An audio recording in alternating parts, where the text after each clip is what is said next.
हजरत इब्राहीम अलैहिस्सलाम आप बकरियां चरा रहे हैं।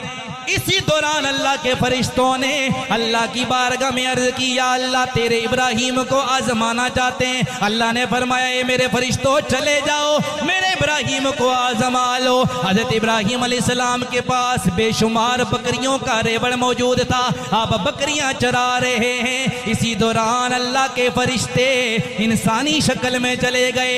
इब्राहीम अलैहिस्सलाम को जब बकरियां चराते हुए देखा, उन्होंने करीब आकर अल्लाह का जिक्र करना शुरू कर दिया।